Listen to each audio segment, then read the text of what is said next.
সবচেয়ে বেশি আত্মমর্যাদা আল্লাহ রাব্বুল আলামিনের জাতে পাকের। তাহলে তিনি কিভাবে আমাদের এই সোহাবের এগুলো নেবেন? মুর্শিদ ভর্তি মানুষ আমরা তাসবিহ পাঠ করছি, আমাদের তাসবিহ সেই তাসবিহ হচ্ছে না যে তাসবিহ আমাদেরকে কোয়ালিটিফুল নামাজ উপহার দিতে পারে। আমাদের নামাজের ক্ষেত্রে যে ত্রুটিটা সবচেয়ে বেশি এবং প্রকট, সেটা হলো আমাদের নামাজের মধ্যে বেশিরভাগ মানুষই আমরা তাড়াহুড়ো করি। আমাদের নামাজের মধ্যে ধীরস্থিরতা খুব কম। নামাজ নিয়ে যদি আমরা এখানে যত মানুষ আছি সবাইকে একটা করে ফর্ম দেওয়া হয় বা কাগজ কলম দেওয়া হয় যে আপনি আপনার নামাজের কোন জায়গাটা নিয়ে আপনার স্যাটিসফ্যাকশন নাই, আপনি কোন জায়গাটা নিয়ে আপনার অভিযোগের জায়গা, নিজের প্রতি নিজের অভিযোগ যে আমার নামাজের এই জায়গাটা নিয়ে আমি তৃপ্ত না, তাহলে আমার মনে হয় বেশিরভাগ মানুষই বলবেন মনোযোগ নাই আমাদের। আমি কি সঠিক বলেছি? আমাদের মনোযোগ নিয়ে আমাদের সবচেয়ে বেশি অভিযোগ নিজের ব্যাপারে, যে আমি নামাজ পড়ি আসলে মনোযোগটা থাকে না, অন্যদিকে মন চলে যায়। এই অভিযোগটা যথার্থ এবং এই অভিযোগ থাকা উচিত, কিন্তু আমরা আমাদের নামাজে যে পরিমাণ তাড়াহুড়ো করি, ওই তাড়াহুড়ো করাটা নামাজের কোয়ালিটিকে যতটা নষ্ট করে দেয়, এই মনোযোগহীনতার চাইতে সেটা অনেক বেশি ক্ষতিকর আমাদের জন্য, সেটা আমরা অনেকে জানিও না। নামাজের যে ফরজ আছে, নামাজের যে ওয়াজিব আছে, এটার তালিকা আছে না? কতগুলো ফরজ, কতগুলো ওয়াজিব, আর কতগুলো সুন্নাহ। এই ফরজ ওয়াজিব সুন্নতের তালিকার মধ্যে আপনি মনোযোগ ধরে রাখা, এটা ফরজ ওয়াজিব এর তালিকাতে আপনি পাবেন। অবশ্যই সেটা নামাজের প্রাণ, নামাজের আসল জিনিস, রূহ, সন্দেহ নেই। কিন্তু কারণ মনোযোগ কম থাকলো, এর কারণে তার নামাজ বিশুদ্ধই হবে না, ফরজ আদায়ই হবে না, সুজদা দিতে হবে, এমন কোনো কথা নেই। কিন্তু তাড়াহুড়ো এটা যদি একটা লেভেল ক্রস করে চলে যায়, তাহলে সেক্ষেত্রে নামাজ হবেই। কারণ নামাজের মধ্যে ধীরস্থিরতা মিনিমাম একটা লেভেল পর্যন্ত থাকা, এটা হাম্বলি ফুকাহে কেরামের মতে ফরজ, হানাফি মাযহাব এর উলামায়ে কেরামের মতে ওয়াজিব। তার মানে সব উলামায়ে কেরাম একমত এটা আবশ্যক। মাত্রা নিয়ে মত পার্থক্য আছে। যেহেতু এদেশে আমরা বেশিরভাগ মানুষ হানাফি ফিকহ ফলো করি, অতএব ওয়াজিব তো নিশ্চিত। বরং অনেক ইমামদের মতে, সৌদি আরবের আলেমদের মতে এটাও ফরজ। তাহলে এই যে নামাজের মধ্যে তাড়াহুড়ো করা, এটা নামাজকে নষ্ট পর্যন্ত করে দিতে পারে। অথচ বেশিরভাগ মানুষের মধ্যে আমাদের এই রোগটা, ব্যাধিটা আছে। এই ব্যাধিটা সম্পর্কে আমাদের অনেকের খবরও নেই, আমরা জানি না যে ব্যাধিটা আমার মধ্যে আছে। এমনকি যারা আমরা মনোযোগ নিয়ে অভিযোগ করি যে আমার মনোযোগ ঠিক থাকে না, মনোযোগ ধরে রাখতে পারি না, আমার নিজের ক্ষুদ্র অভিজ্ঞতা, আমি দেখেছি যে যদি কেউ নামাজ খুব বেশি সময় নিয়ে আদায় করতে পারেন, ধীরস্থিরতার সাথে আদায় করতে পারেন, তার নামাজে মনোযোগ অটোমেটিক চলে আসে। এটা আপনি আজকে থেকে ট্রাই করতে পারেন। আপনার 2 রাকাত নামাজের জন্য ধরা যাক আপনি 3 মিনিট বরাদ্দ করেন, আপনি আজ থেকে 2 রাকাত নামাজের জন্য 5 মিনিট বরাদ্দ করেন। 4 রাকাত নামাজ পড়তে আপনার 5-6 মিনিট সময় লাগে, আজকে থেকে আপনি 10 মিনিট টাইম বরাদ্দ করেন। রুকুতে যে পরিমাণ সময় আপনি অন্য সময় দেন, আজকে থেকে একটু বাড়িয়ে দেন। সেজদায় যে পরিমাণ সময় দেন, আজকে সেটাকে ডাবল করে দেন। 2 সেজদার মাঝখানে উঠে বসা এবং সেখানে দোয়া আছে। এই দোয়া মিন জাওয়ামিআল আদইয়া, অল্প কথায় দুনিয়ার সব, আখিরাতের সব চাওয়া হয়ে যায় মাত্র 4-5টি বাক্যে। সব চাওয়া হয়ে যায়, ছোট ছোট কয়েকটা দোয়া। রব্বিগফিরলি ওয়ারহামনি ওয়াহদিনি ওয়াআফিনি ওয়ারফানি ওয়াজবুরনি ওয়ারযুকনি। কয়েকটা হাদিসের সন্নিবেশ করলাম। এই সবগুলো শব্দ এক হাদিসে নেই, কয়েক হাদিসে কয়েকটা শব্দ আছে, সবগুলো ঘুরে ফিরে এগুলোই, এর মধ্যেই সব। এখানে আল্লাহর কাছে ক্ষমা চাওয়া হচ্ছে, ক্ষতিপূরণ চাওয়া হচ্ছে, কোনো ক্ষতি হলে যেন আল্লাহ পোষায়া দেন, রিজিক চাওয়া হচ্ছে, মর্যাদা চাওয়া হচ্ছে, রিজিক, দুনিয়ার সমস্যা, আখিরাতের সমস্যা, সব সমস্যার সমাধান চাওয়া হচ্ছে 2 সিজদার মাঝখানে। এখানে যে নবী করিম সাল্লাল্লাহু আলাইহি ওয়াসাল্লাম দোয়া শিখিয়েছেন, কেন শিখিয়েছেন? তার মানে দোয়া করার একটা জায়গা এটা। আমরা বেশিরভাগ মানুষ দেখবেন সিজদা থেকে উঠে বসেই আবার সিজদা দৌড় দিচ্ছে। এটা দোয়ার একটা জায়গা। এখন আপনি দোয়া পড়ছেন, ঠিক আছে, কিন্তু আমি যদি একটু দেখাই দোয়া পড়ার স্টাইলটা। ধরেন সিজদা থেকে আপনি উঠলেন, উঠতে উঠতে আপনি শুরু করলেন রব্বিগফিরলি ওয়ারহামনি ওয়াহদিনি ওয়াআফিনি। আবার আল্লাহু আকবার বললেন। একে দ্রুততার সাথে বললেন, আরেকটা হলো উঠতে উঠতে বললেন, যেতে যেতে বললেন। এবার আসেন, এটাকে আমরা জাগতিক একটা চাওয়ার সাথে মিলাই। আপনি আপনার এলাকার এমপি সাহেবের কাছে গেছেন একটা গুরুত্বপূর্ণ চাওয়া নিয়ে, আপনার এলাকাবাসীর দরকারি একটা জিনিস আছে বা কয়েকটা জিনিস আছে। এমপি সাহেবের কাছে যাওয়ার সময় উনি বসে অপেক্ষা করছেন, মিটিংয়ের টাইম সেট হয়েছে, আপনারা নেতারা গেলেন। ঢুকতে ঢুকতে বললেন, এমপি সাহেব আমাদের আসলে সুয়েজ লাইনের সমস্যা আছে, এই সমস্যা আছে, আমাদের অনেকগুলো সমস্যা আছে। ঢুকতে ঢুকতে বললেন, তারা অবশ্যই ঢুকতে ঢুকতে বললেন, কারণ আপনার হাতে সময় কম। ঢুকতে ঢুকতে বললেন, বলে ওখানে যায় কিছু কথা বলে, বাকি কথা এখনো বাকি আছে, আপনি বেরোতে বলে, তাহলে এমপি সাহেব আমাদের আরো কিছু সমস্যা আছে, আপনি এটা বলতে বলতে বাইরে হলেন, কারণ আপনি অনেক ব্যস্ত। কি বলেন, এমপি সাহেবের ইমপ্রেশনটা কেমন হবে? পাগল নাকি? মানুষ এসে দরখাস্ত নিয়া, হাদিয়া তোফা নিয়া বসে থেকে তার জিনিস নিতে পারে না। ঢুকতে ঢুকতে আলাপ শুরু করছে, যাইতে যাইতে আলাপ করতেছে, কোনো কেয়ার নাই, গুরুত্ব নাই। ফাউল। আমি কি সঠিক বলেছি? তাহলে কিভাবে আমরা আশা করি যে আল্লাহ রাব্বুল আলামিনের কাছে আমরা যাইতে যেতে পথে পথে দোয়া করব, কোনো ইহতিমাম নাই, কোনো স্থিরতা নাই, কোনো মনোযোগ নাই, কোনো আকুতি নাই, হৃদয় নিংড়ানো দোয়া নাই, কলিজার ছেঁড়া চাওয়া নাই। কিভাবে আমরা আশা করি যে আল্লাহ রাব্বুল আলামিন আমার এটা পূরণ করে দিবেন? দুনিয়ার একজন এমপির যদি এতটুকু আত্মসম্মান থাকে, তো ইন্নাল্লাহ গায়ুর, নবী সাল্লাল্লাহু আলাইহি ওয়াসাল্লাম বলেছেন, আল্লাহ রাব্বুল আলামিনের আত্মসম্মান সবচেয়ে বেশি, আত্মমর্যাদা সবচেয়ে বেশি আল্লাহ তাআলা। এই জন্য আল্লাহর সঙ্গে কেউ যদি কাউকে শিরক করে, আল্লাহকেও খুশি করতে চায়, আবার বান্দাকেও খুশি করতে চায়, তখন আল্লাহ বলেন, বান্দা তুমি যেহেতু আরেকজনকে খুশি করার চিন্তা করছো আমার পাশাপাশি, আমি আসলে কোনো শিরক পছন্দ করি না, আমি আত্মসম্মান বুঝি, সো তুমি তাকেই খুশি করো, সে খুশি হোক, আমি তোমার উপর খুশি হব। তাহলে আমাদের নামাজকে যদি আমরা পোস্টমর্টেম করা শুরু করে দেই, দেখা যাবে ওয়াল্লাহি বেশিরভাগ মানুষ আমাদের নামাজ টিকছে না। এই নামাজ আখিরাতে আল্লাহর কাছে আমাদেরকে মুক্তি এনে দেওয়া তো অনেক পরের কথা, নামাজের যে জাগতিক উপকারিতা থাকার কথা, যেমন ইন্নাস সালাতা তানহা আনিল ফাহশাই ওয়াল মুনকার, নামাজ মানুষকে অশ্লীলতা থেকে, অন্যায় কাজ থেকে বিরত রাখে, এই কাজটা হবে না। এবং আনফরচুনেটলি সেটাই আমরা দেখতে পাচ্ছি, যে নামাজ পড়ছি, আবার সমস্ত অপকর্মের দুয়ারও খোলা আছে। আমার নামাজ আমাকে পরিবর্তন করছে না, নামাজ তো হক আদায় করে হচ্ছে না, নামাজ তো পড়ার মতো পড়ছি না। এই জন্য ভাইয়েরা, আমাদের প্রথম কাজ হবে, আমরা সবাই, আমার সময় তো ওলামা ইকরাম সাহেবদেরকে বলবো, মুয়াজ্জিন সাহেবদেরকে বলবো, আমরা সবাই আমাদের নামাজকে সুন্দর করা, এটা হবে আমাদের প্রথম প্রায়োরিটি এবং প্রথম চ্যালেঞ্জের কাজ। আমরা কিন্তু আদর্শ মসজিদের কথা বলছি, আদর্শ মুসল্লির কথা বলছি, আমরা কিন্তু আমাদের ঈমান আমল এখান থেকে হেফাজত করে নিয়ে যাওয়ার কথা বলছি, এই দুর্গগুলোকে শক্তিশালী দুর্গ হিসাবে গড়ে তোলার কথা বলছি। এর জন্য আমাদের প্রথম পদক্ষেপ হবে কি? আমাদের নামাজকে সবচেয়ে সুন্দর করা। এবং নামাজ সুন্দরের অংশ হিসাবে একটা মাত্র কর্মসূচির কথা বলেছি, সেটা হলো আপনি নামাজটা অধিক সময় নিয়ে করবেন, খুব ধীরস্থিরতার সাথে করবেন। হুযায়ফা ইবনুল ইয়ামান রাদিয়াল্লাহু তাআলা আনহু, তিনি এক ব্যক্তিকে দেখলেন খুব হুলস্থুল করে নামাজ পড়ছে, খুব হুলস্থুল। তখন নামাজ শেষ হওয়ার পর লোকটাকে ডাকলেন, ডেকে বললেন, তুমি এভাবে কতদিন নামাজ পড়ছো? কতদিন তুমি নামাজ পড়ছো? তখন সে লোক বললেন,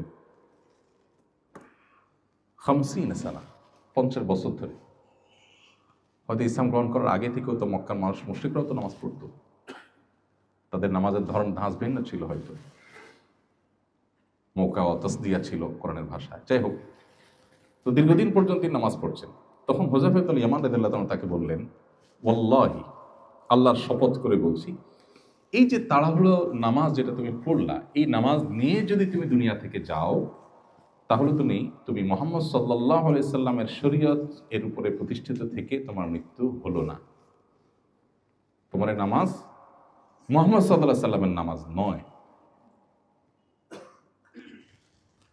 আরেক ব্যক্তি নবী করিম সাল্লাল্লাহু আলাইহি সাল্লামের সময় মসজিদে নববীতে প্রবেশ করলেন, করে তিনি দুই রাকাত নামাজ পড়লেন, হয়তো মসজিদে ঢোকার নামাজ ছিল, তাহিয়াতুল মসজিদ, অথবা ফরজ নামাজ হয়তো পরে আসছেন, আদায় করছেন, নামাজ পড়ছেন। নামাজ পড়ে নবী করিম সাল্লাল্লাহু আলাইহি সাল্লামকে এসে সালাম দিলেন। নামাজটা পড়ে নবীজি বসা ছিলেন, এসে তাকে সালাম দিলেন। সালাম দেওয়ার পর নবী সাল্লাল্লাহু আলাইহি সাল্লাম সালামের জবাব দিলেন। জবাব দিয়ে বললেন, ইরজা ফাসাল্লি ফাইন্নাকা লাম তুসাল্লি, তুমি যাও আবার নামাজ পড়ো, কারণ তোমার নামাজ হয়নি। বেচারা উঠে গিয়ে আবার নামাজ পড়লেন, পড়ে এসে আবার সালাম দিলেন। নবী সাল্লাল্লাহু আলাইহি সাল্লাম এবারও সালামের জবাব দিয়ে একই কথা বললেন, যাও তুমি নামাজ পড়ো, তোমার নামাজ হয় নাই। ভদ্রলোক আবারও গেলেন, যে তিনি আবারও নামাজ পড়লেন, পরে আসলেন, এসে আবার নবী সাল্লাল্লাহু আলাইহি সাল্লামকে সালাম দিলেন। নবী সাল্লাল্লাহু আলাইহি সাল্লাম এবারও একই কথা বললেন, 3 বার নামাজ পড়লেন। এখানে একটু থামি, আমি এই কথায় আসবো, এই জায়গাটায় আসবো, মাঝখানে একটু এখান থেকে একটা শিক্ষা নিয়ে নিই। এই ঘটনা যদি আমাদের সাথে ঘটতো, ধরেন নবী করিম সাল্লাল্লাহু আলাইহি সাল্লামের সময়ে আমরা 2 রাকাত নামাজ পড়ে এসে সালাম দেওয়ার পর বললেন যে তোমার নামাজ হয়নি, আবার পড়ো। পড়লাম, পড়ে আসলাম, আবার সালাম দিলাম, তিনি আবারও পাঠালেন, আবার পড়ে আসলাম, আবারও পাঠালেন। 3 বার এভাবে নামাজ পড়লেন সেই ব্যক্তি। আমাদের সময় যদি হইতো আমরা কি করতাম বলেন তো? মানে একটু আমরা করি, কি হতে পারত? হ্যাঁ, বিরক্ত হইতেন, বিরক্তি বোধ করে কি করতেন? একটা রিপ্লাই তো আসতো, সেটা কি হতে পারতো? হ্যাঁ হ্যাঁ, না সংঘর্ষ, আল্লাহ রসুল যেহেতু, ডাইরেক্ট সংঘর্ষ হয়তো হতো না। ইয়েস, কিভাবে পড়বো, এই যে সঠিক। আমরা হলে বলতাম আপনি আমাকে বলে দিলেই তো হয়, এবার এতবার নামাজ পড়াচ্ছেন, কি সমস্যা, সমস্যাটা কি? আপনি আপনার হুজুরকে দিয়ে চিন্তা করেন, আপনি ইমাম সাহেব যদি আপনাকে এই কাজটা করেন, আপনি কি করবেন? বলবেন হুজুর আপনি আমার সোজা বলে দিতে পারতেন, এত আর বলার দরকার কি, আপনি বলছেন না কেন? নবী করিম সাল্লাল্লাহু আলাইহি সাল্লামের শিক্ষাদান পদ্ধতি নিয়ে বহু গবেষণা হয়েছে পৃথিবীতে, বহু পিএইচডি হয়েছে। আপনারা একটা হাদিস শুনবেন, সম্ভবত আবু যর গফার রাদিয়াল্লাহু তাআলার সাথে নবী সাল্লাল্লাহু আলাইহি সাল্লাম বের হয়েছেন। শীতকালে গাছের পাতাগুলো সব গোড়া বোটা একেবারে নরম হয়ে থাকে, একটু না দিলে ঝরে পড়ে। তো নবী সাল্লাল্লাহু আলাইহি সাল্লাম তাকে নিয়ে ফজরের পরে বের হলেন। এরকম একটা গাছ, এর পাতা সবগুলো পেকে আছে, ঝরে পড়বে। আমাদের দেশে তো শীতের সময় খুব বেশি ঝরে পড়ে না, ইউরোপে, পৃথিবীর অন্যান্য দেশে, যে ঠান্ডা প্রধান দেশগুলোতে, জাপানে, কোরিয়াতে, অন্যান্য দেশে যারা গেছেন তারা জানেন যে শীতের সময় গাছের শুধু ইয়েটা থাকে, কঙ্কালটা থাকে, ডালগুলো থাকে, পাতা সব পড়ে সাফ হয়ে যায়, আবার নতুন পাতা গজায়। তো নবী সাল্লাল্লাহু আলাইহি সাল্লাম এরকম প্রচন্ড ঠান্ডা, পাতাগুলো সব ঝরে পড়ার জন্য প্রস্তুত হয়ে রয়েছে, 2-4টা পড়ছে, উনি গাছটা ধরে জোরে ঝাঁকুনি দিলেন, সব পাতাগুলো পড়ে গেল, সামান্য কিছু হয়তো ছিল। এবার আবু যর গফার রাদিয়াল্লাহু আনহুকে বলছেন যে আবু যর, আপনি জানতে চাইলেন না আমি কেন এই কাজটা করলাম, আপনি আমাকে জিজ্ঞেস করলেন না। এবার আবু যর গফার রাদিয়াল্লাহু আনহু বলছেন, রাসূলুল্লাহ কেন করেছেন? তখন নবী সাল্লাল্লাহু আলাইহি সাল্লাম বলেছেন, এই যে গাছের পাতাগুলো নাড়া দিলাম আর সব ঝরে পড়ে গেল, কোন আল্লাহর বান্দা যখন 5 ওয়াক্ত নামাজ সময় মতো সুন্দর করে সঠিকভাবে আদায় করেন, তার ছোটখাটো গুনাহগুলো এইভাবে ঝরে একদম সাফ হয়ে যায়। আমরা যদি হতাম হয়তো বলে বসতাম, এই কথাটা আপনি শুরুতে বললেই তো, আপনি আগে ঝাড়া দিলেন, এরপর বললেন আমি কেন ঝাড়া দিলাম তুমি জিজ্ঞেস করলে না, তারপর আমাকে উত্তর দিলেন। যারা টিচিং মেথড নিয়ে গবেষণা করেন সারা ওয়ার্ল্ডে, নবী করিম সাল্লাল্লাহু আলাইহি ওয়াসাল্লাম এক একটা হাদিস নিয়ে হাজারো পৃষ্ঠার বড় বড় থিসিস এবং গবেষকদের গবেষণা আইটেম এখানে আছে। একজন মানুষকে একটা কথা বলার আগে, শেখাবার আগে তাকে তার অ্যাটেনশন গ্রো করা, প্রশ্ন করে উত্তরের জন্য তাকে আগ্রহী করে তোলা, আরো অনেকগুলো দিক এখানে আছে। যাই হোক, তো এই যে নবী করিম সাল্লাল্লাহু আলাইহি ওয়াসাল্লাম ওই ব্যক্তিকে 3 বার নামাজ পড়ালেন, এরপর তিনি বলছেন, হে আল্লাহ রাসূল, আমাকে আপনি শিখিয়ে দিন, আল্লাহর শপথ করে বলছি যে আল্লাহ আপনাকে রাসূল করে পাঠিয়েছেন, আমি এর চেয়ে সুন্দর নামাজ আর পারি না, অতএব আপনি আমাকে শিখিয়ে দেন।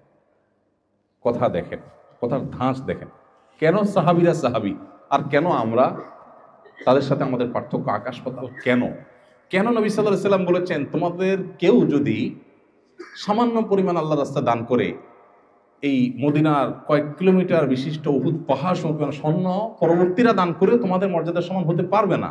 কেন এটা বলেছেন, পার্থক্যটা কত বেশি তাদের সাথে আমাদের, এই ঘটনাগুলো প্রত্যেকটা হাদিসের পরতে পরতে আপনি শিক্ষাগুলো পাবেন। আমরা এখান থেকে জাস্ট শিক্ষাটা নিলাম, এবার মূল পয়েন্টে আসি। ওই ব্যক্তিকে নবী সাল্লাল্লাহু আলাইহি সাল্লাম বললেন যে আবারও পড়ো, তখন বললেন যে আমাকে আপনি শিখিয়ে দেন, কারণ এর চেয়ে ভালো নামাজ আমি আর যাই না। তখন নবী সাল্লাল্লাহু আলাইহি সাল্লাম তাকে শিখালেন যে তুমি যখন দাঁড়াবে সূরা কিরাত পাঠ করবে, তারপর তুমি রুকুতে যাবে, রুকুতে যাওয়ার পর হাত্তা তাতমাইন্না রাকিআন, রুকুতে গিয়ে তুমি একেবারে স্থির হওয়া পর্যন্ত অপেক্ষা করবে। তার মানে এরপরে রুকু তোমার স্টার্ট হলো। এরপর রুকু থেকে তুমি যখন মাথা তুলে সোজা করবে, তখন তুমি দাঁড়াবে, একেবারে টান টান সোজা হওয়া পর্যন্ত অপেক্ষা করবে, তাহলে তোমার দাঁড়ানোটা কমপ্লিট হবে। এরপর তুমি যখন সেজদায় যাবে, তুমি একইভাবে সেজদা গিয়ে একেবারে স্থির হওয়া পর্যন্ত অপেক্ষা করবে, তারপর তোমার সেজদা শুরু হলো। সেজদা থেকে সোজা হয়ে বসে তুমি একবারে টান টান সোজা হয়ে বসবে, তারপর বসাটা তোমার কমপ্লিট হবে। এইভাবে প্রতিটি কাজ ধীরে ধীরে তোমাকে করতে হবে। এটা নবী সাল্লাল্লাহু আলাইহি ওয়াসাল্লাম সেই সাহাবীকে শিখালেন। এবার আসেন আমরা যে নামাজ পড়ি, এই হাদিসকে এক পাশে রাখি আর আমাদের নামাজের দৃশ্যকে এক পাশে রাখি। আমরা কিভাবে পড়ি, আমাদের নামাজের ধরনটা কি, আমি বলি সুবিধা হবে, কারণ আমি তো আপনাদেরই একজন, রোগীদেরই একজন। আমরা হাত বেঁধেই 4G বা 5G গতিতে আমরা সানা শুরু করে দিই। এরপর সূরা ফাতিহা, অন্য সূরা মিলানো। আমরা মনে করি মোবাইলে যেহেতু যত গতি হয় তত ভালো, আমাদের বোধ হয় নামাজেও গতি যত হয় তত ভালো। সব জায়গায় যে গতি ভালো না, এখানে বরং যদি গতি কম হবে তত ভালো, এটা আমরা বুঝি না। অনেকে শুরু করি হুলস্থুল করি, আলহামদুলিল্লাহ পড়ে আল্লাহর প্রশংসা যে করি, সেই প্রশংসাটা হয় খুবই হুলস্থুলের সাথে। আলহামদুলিল্লাহ রাব্বিল আলামিন রহমানির রহিম মালিকিল ইয়াউমিদ্দিন ইয়াকা না'বুদু ওয়া ইয়াকা নাস্তাঈন। এই যে আলহামদুলিল্লাহ রাব্বিল আলামিন রহমানির রহিম মালিকিল ইয়াউমিদ্দিন, এগুলোতে একটা মিনিং আছে নাকি? আলহামদুলিল্লাহি রাব্বিল আলামিন, যিনি সকল জগৎসমূহের পালনকর্তা, সে আল্লাহর জন্য সকল প্রশংসা, এটা প্রশংসা করছেন। আর রহমানির রহিম, যিনি পরম দয়ালু, সীমাহীন অনুগ্রহকারী। মালিক ইয়াউমিদ্দিন, যিনি কিয়ামতের দিবসের মালিক, অধিপতি, অধিকারী। সেদিনের আধিপত্য তাহার এককভাবে তিনি কন্ট্রোল করবেন। এভাবে প্রত্যেকটা আয়াতের অর্থ আছে। আল্লাহকে আপনি এগুলো প্রশংসা নিবেদন করছেন, কিন্তু প্রশংসা নিবেদন করার সময় আপনি পড়ছেন কি? আলহামদুলিল্লাহ রাব্বিল আলামিন রহমানির রহিম মালিকিল ইয়াউমিদ্দিন ইয়াকা না'বুদু, মানে আপনি জপছেন, কিছু একটা জপছেন। এবার আসেন, আমি এর আগে এমপি সাহেবের কথা বলছি, আবার এমপি সাহেবের কাছে ফিরে আসি। আপনি আপনার এমপি সাহেবের কাছে গেছেন, প্রধানমন্ত্রীর কাছে গেছেন, প্রধান উপদেষ্টার কাছে গেছেন, দুনিয়ার কোনো পাওয়ারফুল ব্যক্তির কাছে গেছেন, যায় বা তাকে আপনি দাওয়াত দিয়ে আনছেন আপনার মাহফিলে, আপনার প্রোগ্রামে। এরপর প্রশংসা বাক্য পড়ে পাঠ করছেন। তো আপনার হাতে সময় কম, সেজন্য বলতেছেন যে এমপি সাহেব আপনার মতো মানুষ হয় না, আপনি অনেক ভালো মানুষ, মাশাআল্লাহ আপনার বাপদা 14 গোষ্ঠী ভালো, আপনি অনেক দানশীল মানুষ, আপনি অনেক কিছু করছেন, হান করছেন, তার করছেন। আপনি এমন হুলস্থুল ভাবে বলছেন যে কি বলছেন সেটা পুরো ক্লিয়ার না, পরিষ্কার না। আপনার এই প্রশংসায় কি এমপি সাহেব খুশি হবে না বেজার হবে? বলবে দাওয়াত না দিতা সেটাই ভালো ছিল, ডাইকাই নাই, অপমানটা না করলেও পারতাম, এ কথা বলবে না? তাহলে এবার আপনি চিন্তা করেন, আপনি সূরা ফাতিহা পড়ছেন তুফাল মিলে 4G 5G গতিতে, আপনার পড়ার ভিতরে কোনো মাধুর্য নাই, কোনো আল্লাহর প্রতি প্রশংসার প্রকাশের কোনো অনুভূতি নাই, অনুভব নাই, ফিলিংস নাই, আপনার দিল থেকে আপনি বলছেন না, মুখ দিয়ে শুধু জপছেন। এই প্রশংসা আল্লাহ সুবহানাহু ওয়া তাআলা অ্যাকসেপ্ট করবে, এটা আপনি কিভাবে চিন্তা করতে পারেন? এভাবে আমরা অন্য সূরাও শেষ করি। আসেন এবার রুকুতে যাই। আমাদের রুকুর অবস্থা কি?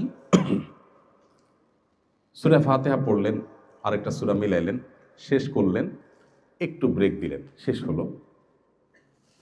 এরপরে আপনি আল্লাহু আকবার বলে রুকুতে যাবেন। এই আল্লাহু আকবার বলে রুকুতে যাবেন। রুকুতে গিয়ে মাথা থেকে কোমর পর্যন্ত টান টান সোজা হয়ে যাবে এবং পায়ের গোড়ালি থেকে কোমর পর্যন্ত সোজা হয়ে যাবে। আপনি পজিশনে যাবেন। এরপরে আল্লাহ তাআলার কাছে আপনি আপনার অবনত মস্তক হয়ে আপনার শরীরটাকে ভেঙে দিয়ে এরপর আল্লাহকে আপনি তাসবিহ নিবেদন করবেন, সুবহান রাব্বিয়াল আযীম, সুবহান রাব্বিয়াল আযীম, আমার মহান রবের পবিত্রতা আমি জ্ঞাপন করছি। আল্লাহকে আপনি পবিত্রতা জ্ঞাপন করছেন। এই যে সুবহান রাব্বিল আযীম পড়ছেন, এইটা পড়তে গিয়ে যদি আপনি এভাবে পড়েন সুবহান রাব্বিল আযীম, সুবহান রাব্বিল আযীম, সুবহান রাব্বিল আযীম, সুবহান রাব্বিল আযীম, সুবহান রাব্বিল আযীম, তাহলে কি দাঁড়াবে? এমপি সাহেব আপনি ভালো, এমপি সাহেব আপনি ভালো, এমপি সাহেব আপনি ভালো। মানে একটু বোঝার জন্য বলছি, শুনতে কেমন শোনা যাবে ওইটা? তাহলে আল্লাহ রাব্বুল আলামিনের শানে আমরা যেটা করছি, তিনি আর কোথাকার এমপি, সেও মানুষ আমিও মানুষ, হয়তো উনি এমপি আমি এমপি না, এই তো এইটুকুর কারণে তিনি যদি এতটা অপমান বোধ করেন, এতটা তিনি কষ্ট পান, তাহলে আল্লাহ রাব্বুল আলামিন তিনি তো গায়ুব, সবচেয়ে বেশি আত্মমর্যাদা আল্লাহ রাব্বুল আলামিনের জাতে পাকের, তাহলে তিনি কিভাবে আমাদের এই সুবহানাল্লাহ এগুলো নেবেন? মুর্শিদ ভর্তি মানুষ আমরা তাসবিহ পাঠ করছি, আমাদের তাসবিহ সেই তাসবিহ হচ্ছে না যে তাসবিহ আমাদেরকে কোয়ালিটিফুল নামাজ উপহার দিতে পারে।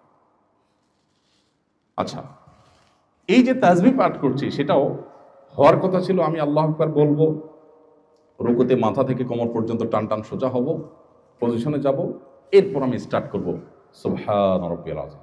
আচ্ছা, আমার প্রশ্ন, রুকুর তাসবিহ কখন পড়তে হয়? প্রশ্নটা কি বেশি কঠিন হয়ে গেল? রুকুর তাসবিহটা কখন পাঠ করতে হয়? রুকুতে যাওয়ার পরে। ফাইন, উত্তর সঠিক। আমরা বেশিরভাগ মানুষ সাধারণত যে প্র্যাকটিস দেখা যায় সেটা হলো আল্লাহু আকবার বলে, মানে শরীরটা বাঁকা করতে একটু সময় লাগে, পজিশনে যেতে সময় লাগে, আল্লাহু আকবার বলে ফেলতে মুহূর্তের মধ্যে, একদম বিদ্যুৎ চমকের মতো আল্লাহু আকবার বলেই সুবহানা বলা শুরু হয়ে যায়। মানে পথে থেকেই সুবহানা রাব্বিয়াল আযীমে সুবহানা শুরু হয়ে যায়। রাব্বিয়াল আযীম হয়তো পজিশনে যাওয়ার পরে হয়। তাইলে প্রথম তাসবিহর অর্ধেক পথে আর অর্ধেক পজিশনে, দ্বিতীয় তাসবিহটা হয়তো পজিশনে হয় হুলস্থুল বিদ্যুৎ গতিতে, আর 3 নম্বর তাসবিহটা আবার সুবহানা বলে শুরু করে মাথা সোজা করতে করতে, তাহলে যাওয়ার পথে এক তাসবিহ, আসার পথে এক তাসবিহ, মাঝখানে এক তাসবিহ। তাহলে তাসবিহটা কি রুকুতে হলো না পথে হলো? আমি কি বুঝাতে পারছি? আপনি দরখাস্ত জমা দেওয়ার কথা এমপি সাহেবের অফিসে,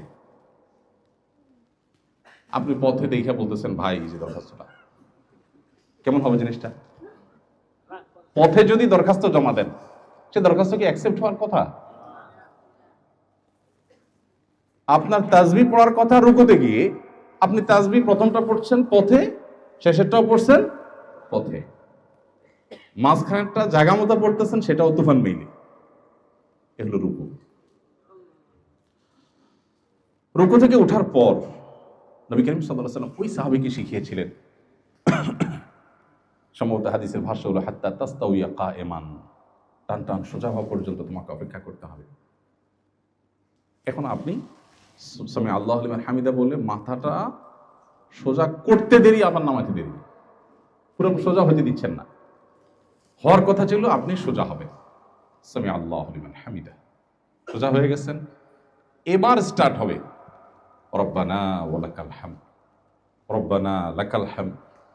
হাদিসে কয়েক ভাবে আছে, কিন্তু সেটা হবে রুকু থেকে সোজা হয়ে টান টান দাঁড়িয়েছেন, এবার আপনি দাঁড়িয়ে আল্লাহকে প্রশংসা করছেন। নামাজের মূল থিমটা কি? আমি দাঁড়িয়ে প্রশংসা করেছি আল্লাহকে, এরপরে আবেগে আপ্লুত হয়ে শরীরটা ভেঙে দিয়ে আল্লাহর সামনে নুয়ে পড়ে বিনয়ে অবনত হয়ে তারপর আল্লাহর পবিত্রতা জ্ঞাপন করছি। সেভাবে কিছুক্ষণ প্রতি পবিত্রতা জ্ঞাপন করার পর আবারও আমি দাঁড়িয়ে গেলাম, দাঁড়িয়ে টান টান সোজা হয়ে এবার আল্লাহকে আবার প্রশংসা জ্ঞাপন করব, সেই প্রশংসা জ্ঞাপন করব দাঁড়িয়ে। অতএব দাঁড়িয়ে টান টান সোজা হলাম, এরপরে স্টার্ট হবে রব্বানা ওয়া লাকাল হামদ হামদান কাসীরান তাইয়িবান মুবারাকান ফীহ। প্রত্যেকটা শব্দের মিনিং আছে, সেটা বুঝে বুঝে আমি আল্লাহকে নিবেদন করব। হয়ে গেছে দাঁড়ানোর পরের তাসবিহ পড়া, এরপর আমি আল্লাহু আকবার বলে সিজদায় যাব। সিজদাও কিন্তু ওই একই কাহিনী হয়, সুবহান রাব্বিয়াল আলা, পথে যাইতে আসতে মাঝখানটা তুফান মিলে ফরজি গতিতে শেষ সিজদা। সিজদা থেকে উঠেও ওইরকম সোজা হয়ে টান টান হয়ে বসা বসে নাই, উঠতে দেরি যেতে দেরি নাই। নবী করিম সাল্লাল্লাহু আলাইহি ওয়াসাল্লাম এটাকে বলেছেন কানাকরিদ দিক, মোরগ যেভাবে ঠোকর দেয় আমাদের নামাজগুলো সেরকম ঠোকর। কথাগুলো এই জন্য বলছি, ওই যে নবী সাল্লাল্লাহু আলাইহি সাল্লাম বলেছেন কিয়ামতের আগে মসজিদ ভর্তি মুসল্লি হবে, একজন মুসল্লিও খুঁজে পাওয়া কঠিন হবে, পাওয়া যাবে না যে তার খুশু খুশু নামাজের মধ্যে আছে।